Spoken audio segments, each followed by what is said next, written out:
8절입니다.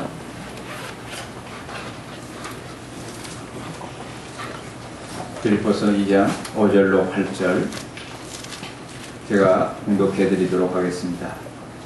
여러분 안에 이 마음을 품으십시오. 그것은 곧 그리스도 예수의 마음이기도 합니다.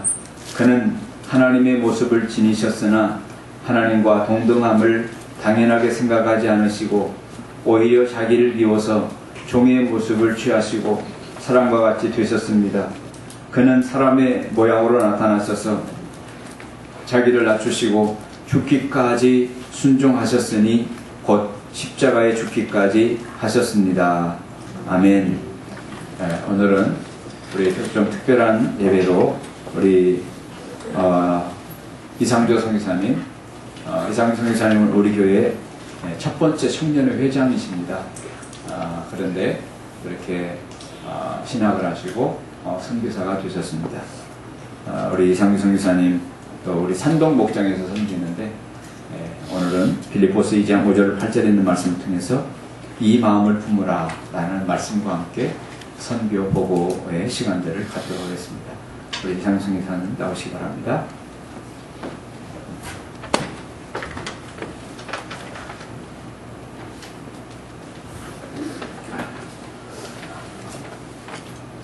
부족한 저를 이렇게 또 귀한 은광교회 강단으로 이렇게 초청해 주신 조은호 목사님, 그리고 성도님들께 감사를 드립니다. 2년 만에 다시 와서 선교 보고의 시간을 가질 수 있도록 허락해 주셔서 너무 감사합니다. 하나님 말씀을 나누면서 선교 현장에서 있었던 그런 부분들, 간증들 같이 보고를 나누면서 은혜를 나누겠습니다. 빌립보서는 바울 사도가 로마의 감옥에서 보낸 그러한 서신입니다. 하나의 편지입니다. 바울 서신은 13권으로 기록되어 있습니다.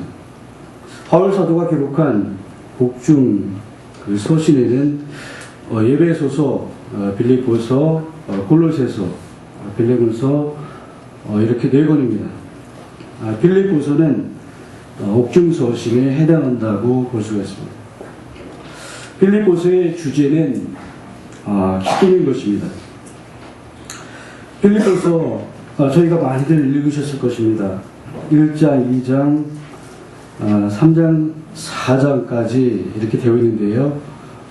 짧은 4장의 서신 가운데서 기쁨 또는 기뻐하라는 동사, 명사가 16번 나오고 있으며 오늘 보면 2장에는 빌립보서 2장에 기쁨, 기뻐하라는 단어가 7번 기록되어 있습니다.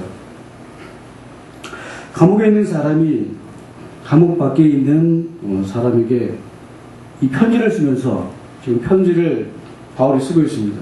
이 편지를 쓰면서 기뻐하라. 나는 감옥에 있지만 기뻐하라. 라는 것입니다. 다시 말하면 예수 그리스도로 말미암아 기뻐하라고 바울 사도는 옥중에 있으면서 빌립보 성도들에게 편지를 쓰고 있습니다. 사도행전 16장을 보시면 빌립보 교회가 생성된 배경이 자세하게 기록되어 있습니다. 사도행전 16장에 빌립보 교회가 처음 태동되었을 때, 처음 생성되었을 때 첫 번째로 예수 믿었던 사람은 두아디라의 옷감 장사 루디아라는 여인이었습니다. 두 번째로 예수 믿은 사람은 기도처에 가다가 기도하러 이제 기도처를 찾아서 기도하러 가다가 길가에서 만났던 점치는 귀신 들린 여종이었습니다. 세 번째 신자는 바울과 실라가 빌립보 지역에서 복음을 전하고 또 여러 가지 환난과 핍박을 당했습니다. 많은 고난과 핍박과 환난 가운데 빌립보 감옥에 갇혔을 때 바울과 실라는 밤이 맞도록 기도하고 감사하며 하나님께 찬양했습니다. 옥문이 열리는 기적이 일어났습니다. 빌립보 감옥에서 원망하고 불평하지 않고 바울과 실라와 그의 동역자들이 가는 곳곳마다 하나님의 복음을 전하고 주의 말씀을 들었을 때 많은 핍박과 많은 환난과 많은 어려움들이 있었습니다. 감옥에 갇히는 그런 억울한 환경이 있을 때에 하나님께 원망하지 않았습니다. 하나님께 감사했으며 영혼으로 찬양했습니다.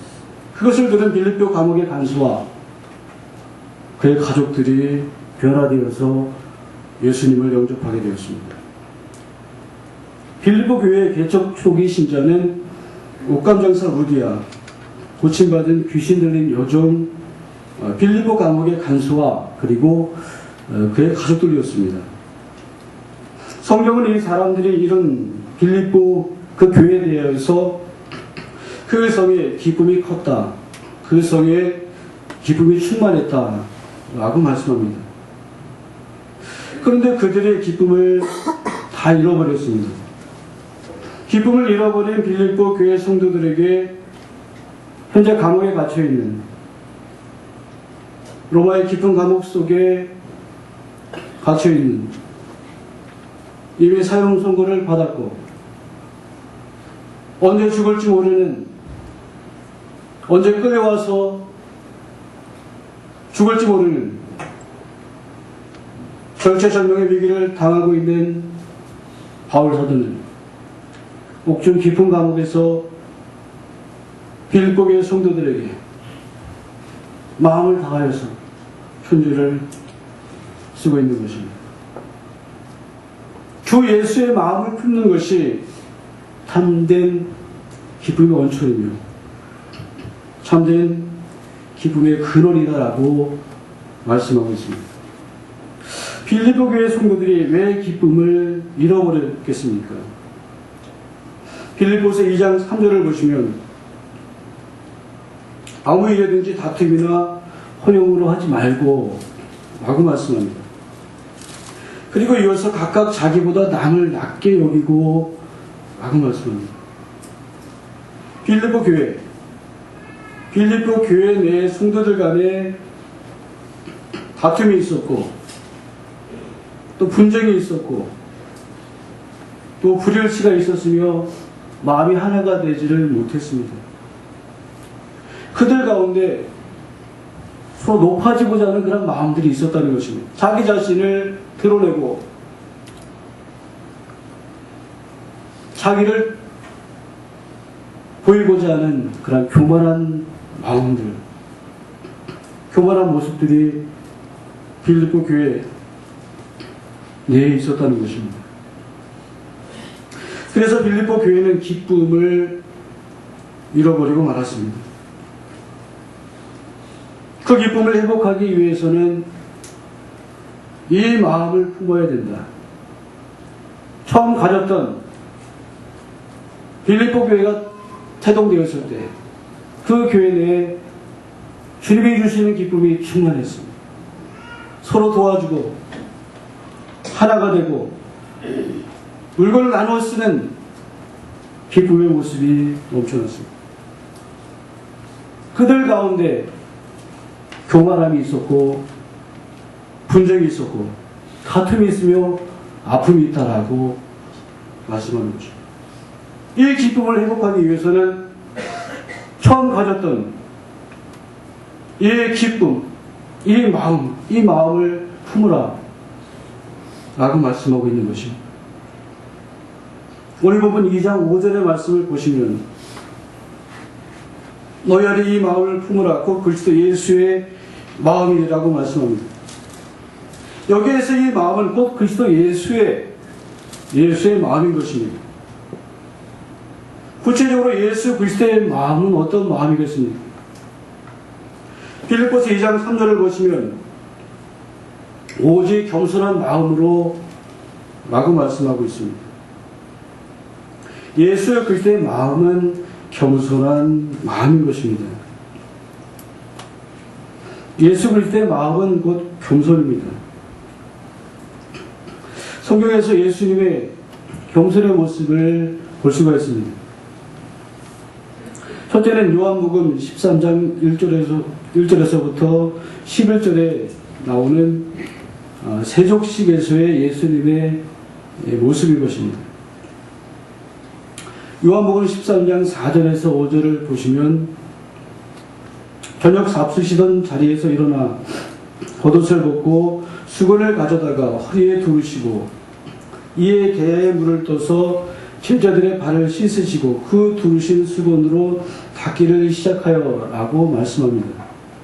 6월절 저녁 만찬 자리에서 이제 예수님께서 십자가를 지시기 전에 6월절 저녁 잡수시던 예수님의 12명의 제자들과 베드로와 요한 야고보를 비롯한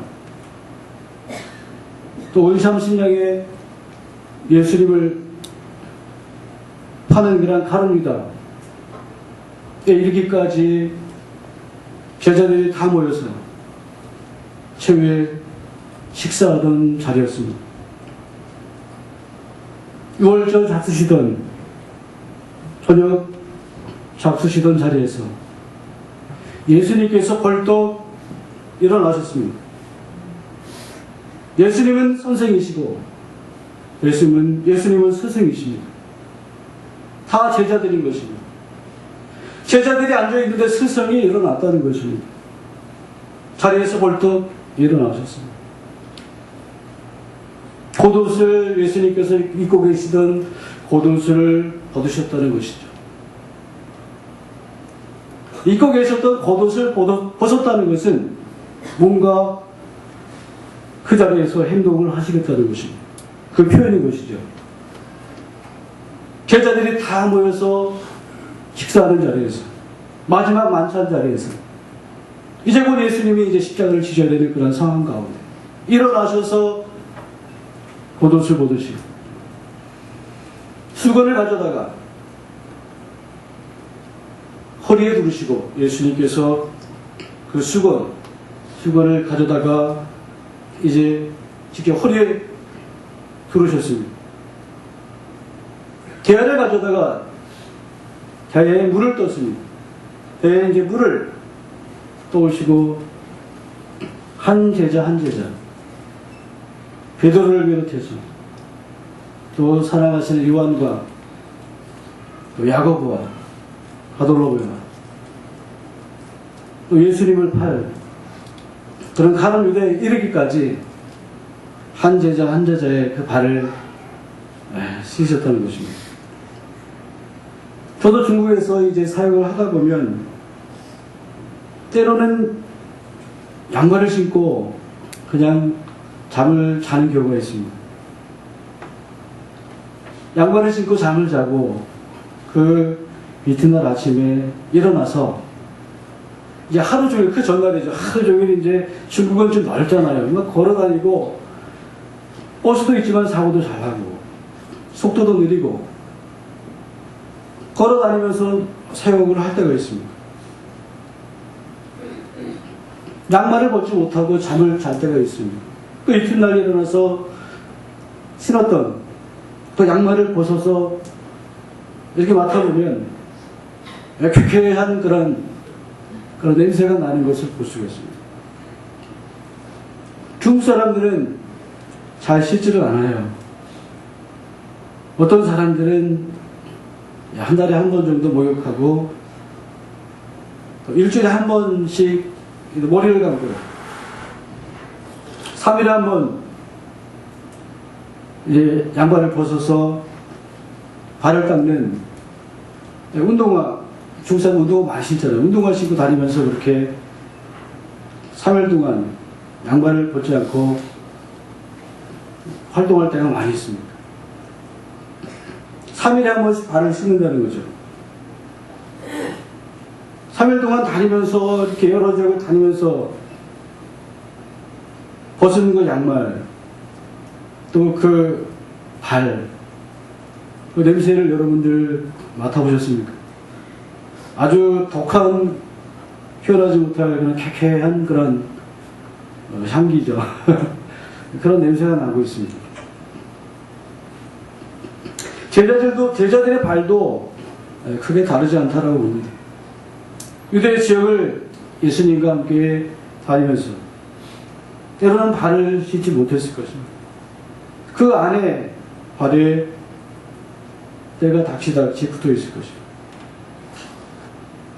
예수님께서 배에 물을 가져다가 그 냄새나는 제자들의 발을 무릎 꿇으시고 제자들의 그 발을 한 제자 한 제자 다 씻으셨다는 것입니다.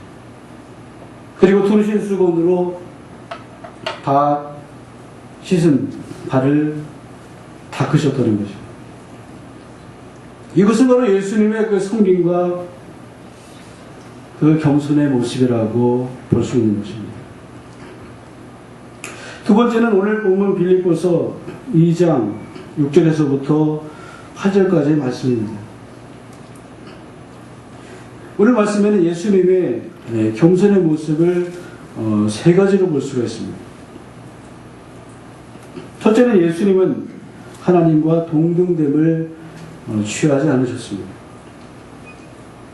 오늘 본 빌립보서 2장 6절을 보시면 그는 근본 하나님의 본체시나 하나님과 동등됨을 취할 것으로 여기지 아니하시고 라고 말씀합니다. 예수님은 근본 하나님이십니다. 예수님의 본질이 하나님이십니다. 예수님 자신이 하나님이신 것입니다. 예수님은 하나님의 본체시지만 예수님은 하나님이시지만 그 영광과 그 신분과 그 지위를 다 버리셨습니다. 예수님은 참으로 겸손하셨습니다. 두 번째로 예수님은 자기를 비워 종의 형체를 가지셨습니다. 7절 말씀을 보시면 오히려 자기를 비워 종의 형체를 가지사 사람들과 같이 되셨고라고 말씀합니다. 예수님은 자기를 비우시고 사람의 모양을 입고 낮고 천한 말구 위에 오시기까지 겸손하셨습니다.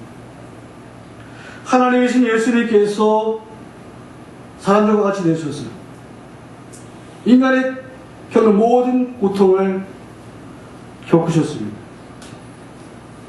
예수님께서 요단강에서 세례요한으로부터 세례를 받으시고 유대 광야에서 40일을 아무것도 먹지 않으시고 금식하셨습니다.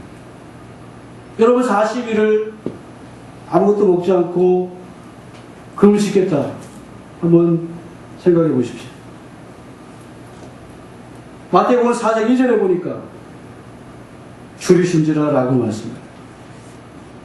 유대 광야에서 밤낮 아무것도 드시지 않으셨습니다.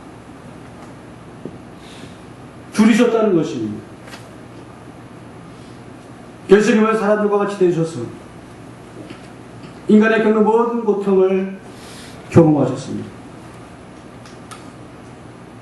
예수님의 사역을 크게 세 가지로 볼 수가 있습니다. 예수님은 가르치시고 또 전파하시고 또 치료하시는 그러한 사역을 하셨습니다.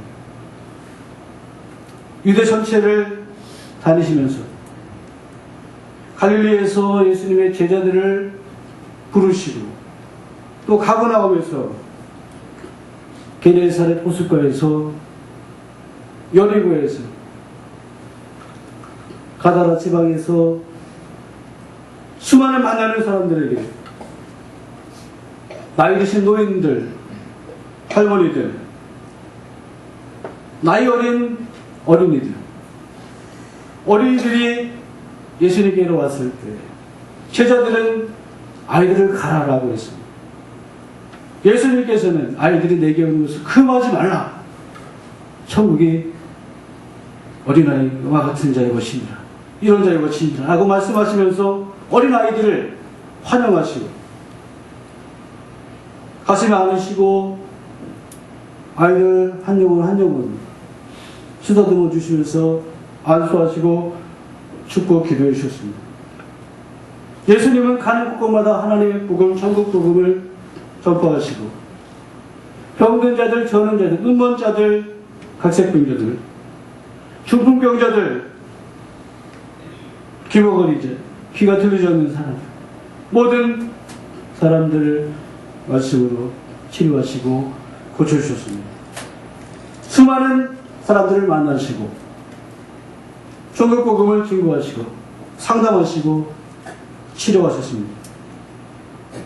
하루는 피곤해서 예수님께서 배 위에서 죽으셨습니다. 마태복음 8장 24절을 보면 주무시는지라 라고 말씀하고 있습니다.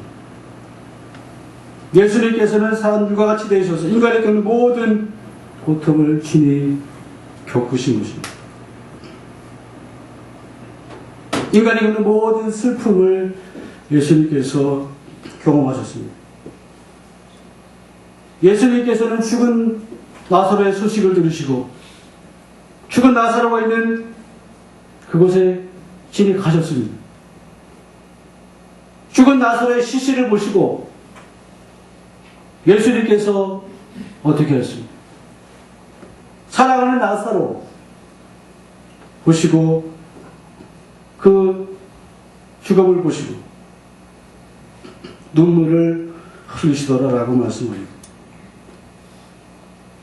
예수님께서는 사람들과 같이 되셨습니다. 인간이 겪는 모든 슬픔을 신이 경험하셨습니다. 세 번째로 예수님은 자기를 낮추시고 죽기까지 복종하셨습니다. 오늘 보면 8절을 보시면 사람의 모양으로 나타나사 자기를 낮추시고 죽기까지 복종하셨으니 그 십자가에 죽으시리라 라고 말씀합니다.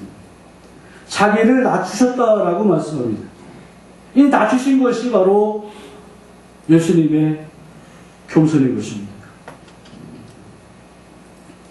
예수님은 겸손하게 순종하여서 죽기까지 복종하셨습니다.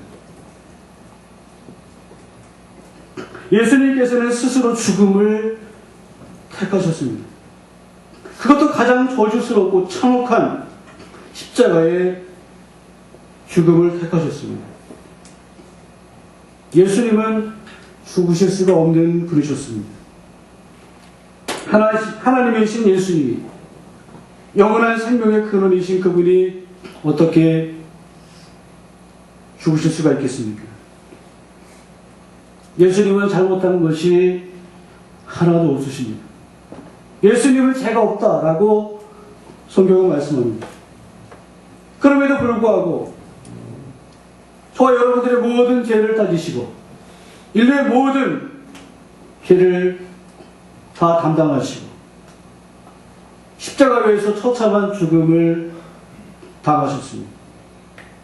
그 죽음은 너무나도 굴욕스러웠습니다. 너무나도 비참하고 고통스러우셨습니다. 십자가 위에서 가시면류관을 지시고 가시면류관을 쓰시고 피를 쏟으시고 허리에 굵은 창자국을 만드시고 피를 쏟으시고 물을 다 쏘셨습니다. 너무나도 비참하고 고통스러운 그런 죽음을 당하셨습니다. 그러나 예수님의 그 겸손과 그 순종하심이, 예수님의 십자가에 죽기까지 그 복종하심이 우리를 죄에서 자유케 하셨으며 우리에게 영원한 생명을 주신 것입니다. 중국 선교사로서 중국에서 21년 동안 선교하신 방진일 선교사님이라고 계십니다. 현재도 살아 계셔서 올해 104세, 104살 이렇게 백수라신 그런 분이십니다. 중국에서 1937년부터 1957년까지 21년 동안 중국에 여러 성이 있는데 산동성, 제가 이제 가 있는 곳이 산동성입니다. 산동성에서 21년 동안 사역하신 그런 선교사님이십니다. 21년 동안 사역하시다가 중국이 1949년 이제 공산화가 되면서 중국의 그 장개석 국민당이 공산당 마오쩌둥에 의해서 패하고 이제 타이완으로 대만으로 장개석과 국민당이 쫓겨갔습니다. 1949년 10월 1일 중화인민공화국이 탄생하면서 이제 건국이 되면서 서방에 있는 모든 선교사님들이 다 추방당하게 됐습니다.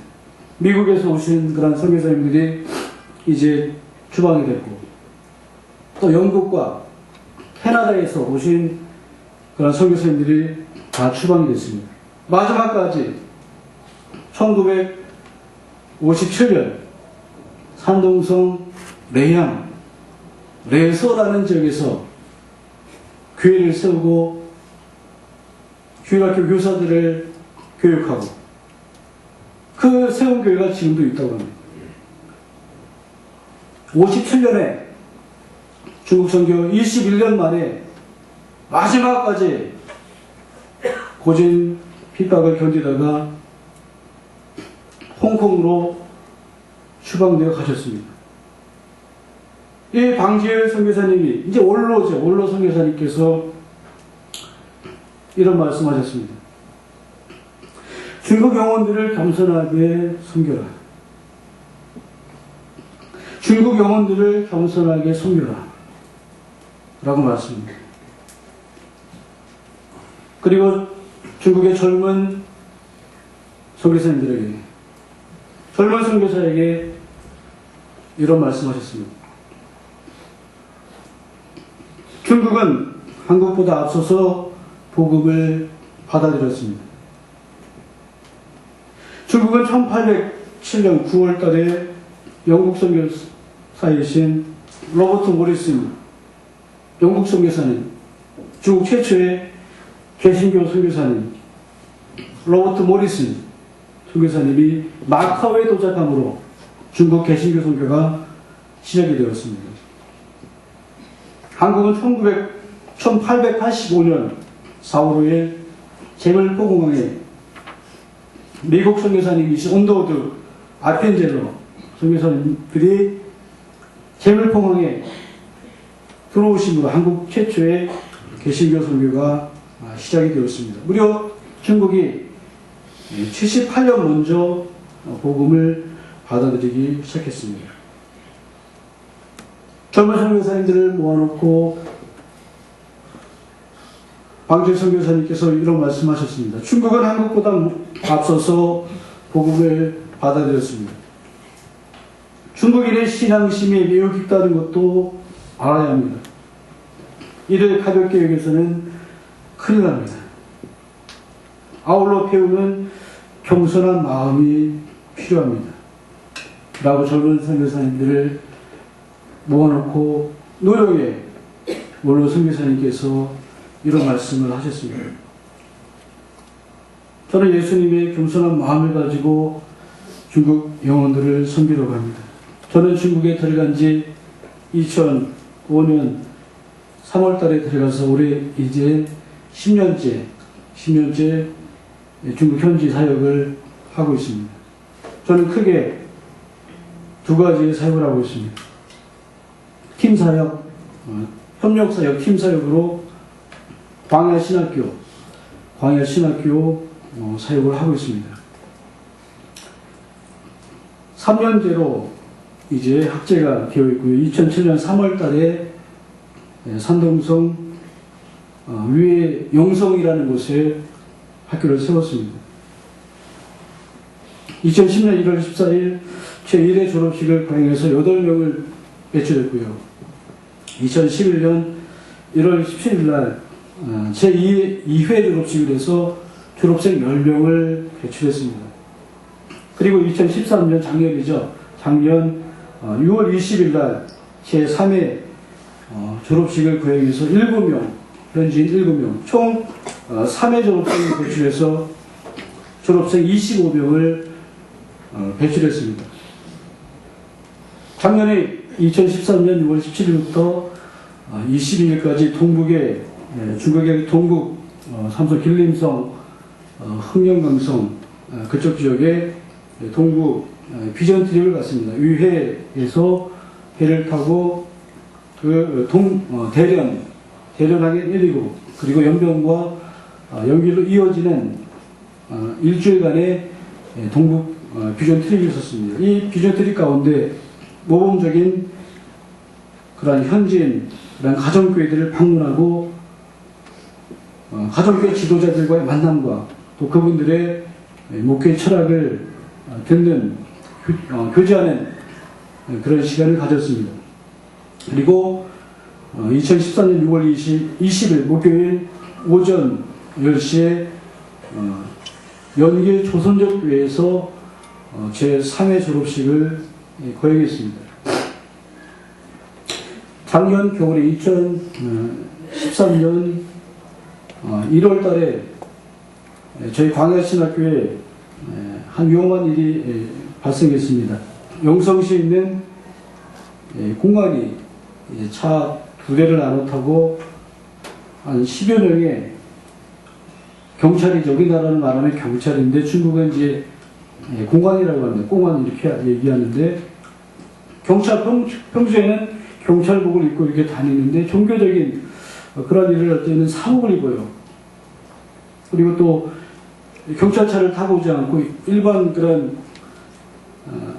승용차를 타고 온다는 거죠. 승용차 2대를 타고 이런 잠바에 사복을 입고서 이렇게 한 10여 명이 저희 광야신학교에 왔습니다. 그때 2014년 1월 말이기 때문에 학교는 겨울 방학 중이었습니다. 모든 학생들은 다 고향에 내려가 있는 그런 상황 가운데서 3명의 학생이 남아 있었습니다. 운난섬 쿤빙에서 온 3명의 학생인데 거리가 너무 멀기 때문에 거리가 멀고 오가는 그런 시간과 또 교통비 이런 부분 때문에 고향에 내려가지 않고 학교에 남아있겠다고 했습니다. 그래서 이제 허락을 하고 교사들은 이제 없었고 학생들만 3명이 있었습니다. 그때 영성에 있는 공안들이 와서 학교에 있는 건물을 다 뒤지고 사무실에 가서 그 강의실에서는 붙어있는 강의 시간표를 띄워서 가지고 가고 사무실에 있는 중국어 성경책과 또 신학서적과 또 번역된 중국어 그 강의 교재 그 강의안을 또 가져가면서 다시는 이곳에서 예배와 기독교 집회를 하지 마라. 강력한 경고를 하고 돌아갔습니다. 3월 달이 되어서 이제 신학생들이 봄학기가 시작하기 때문에 3월 초에 왔습니다.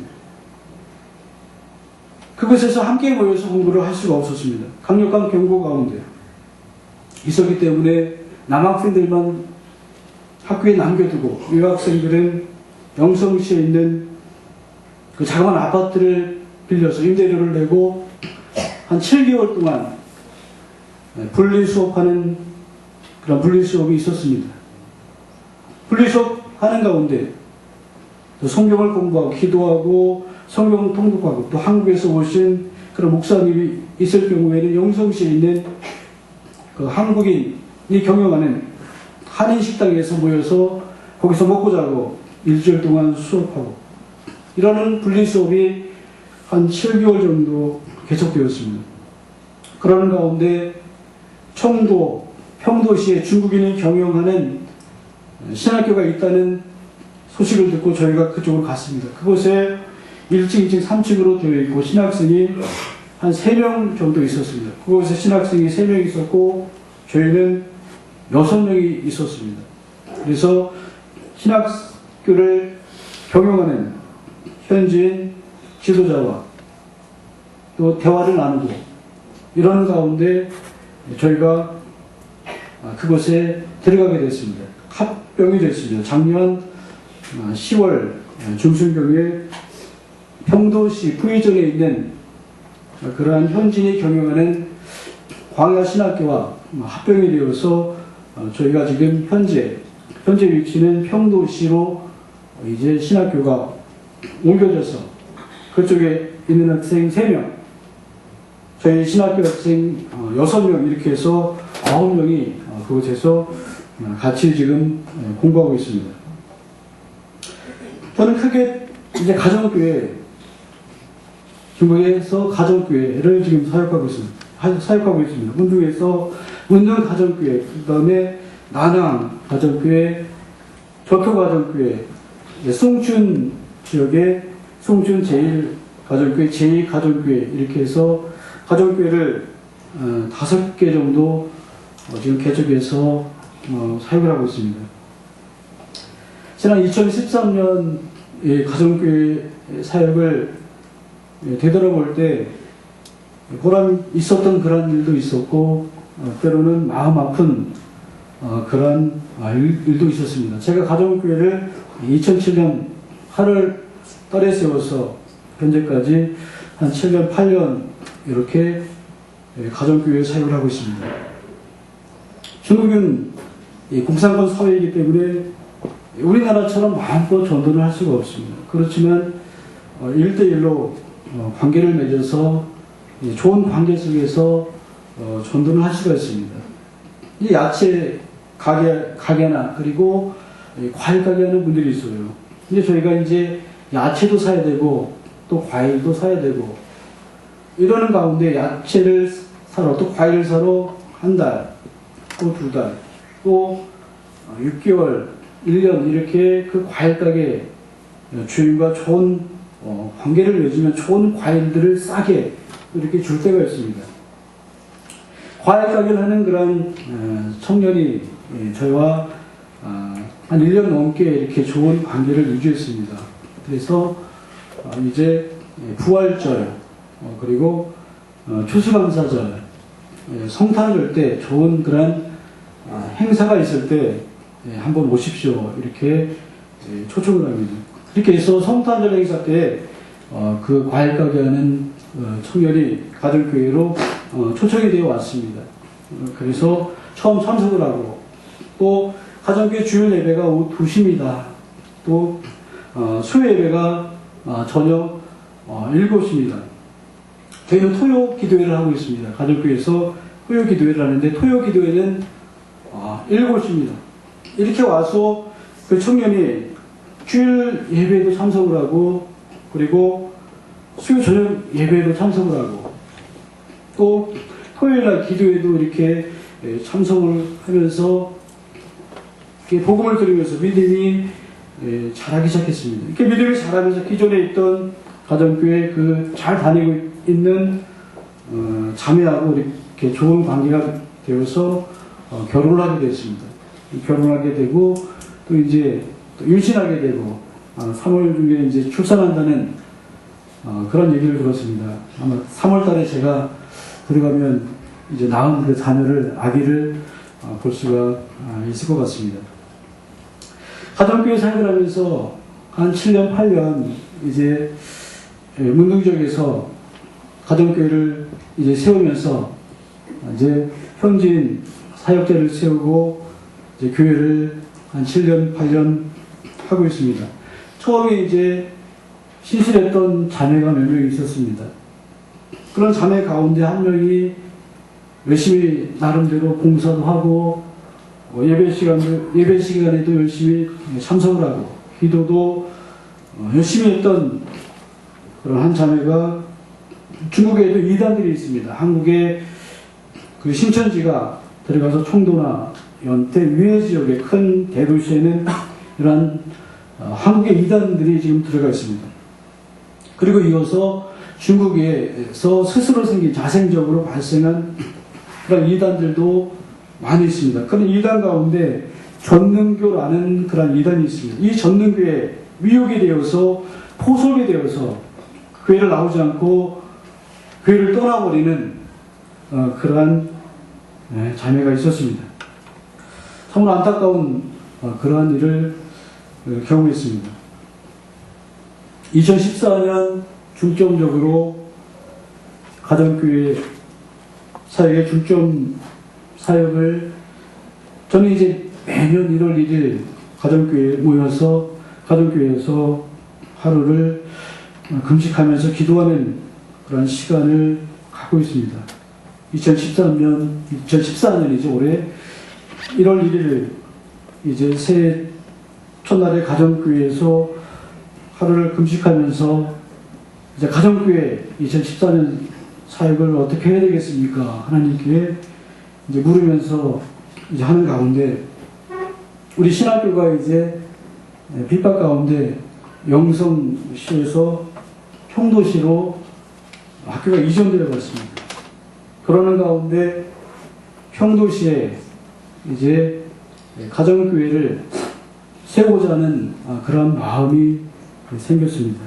가정교회를 세우고 또 그 신학교를 섬기기 위해서 새로운 지역인 그런 평도시라는 저도 잘 가보지 못했어요. 낯선 지역에 가서 교회를 세우고 또 새로운 영혼들을 만나서 전도하고 교회를 개척해야 되겠다라는 그런 마음이 생겼습니다. 그래서 이제 3월 달에 들어가게 되면 문등시에서 평도시로 이제 지역을 옮겨서 새로운 가정교회를 이제 개척하려고 그렇게 하고 있습니다. 우리 윤관교회 성도들께서 광야신학교 9명의 학생들이 정말 성령 충만한 영혼을 사랑하는 그러한 신학생들로 잘 훈련이 되어지도록 세워진 가정교회들이 평화의 든든히 서가며 건강한 가정교회들이 되어지도록 또 하나님의 인도하신 가운데 새로운 그러한 지역 문등시에서 평도시로 옮겨가는 또 새로운 지역에서 새로운 영혼들을 만나는 가정교회를 개척하는 이런 귀한 사역을 위해서 같이 한번 기도해 주시면 고맙겠습니다. 기도하시겠습니다.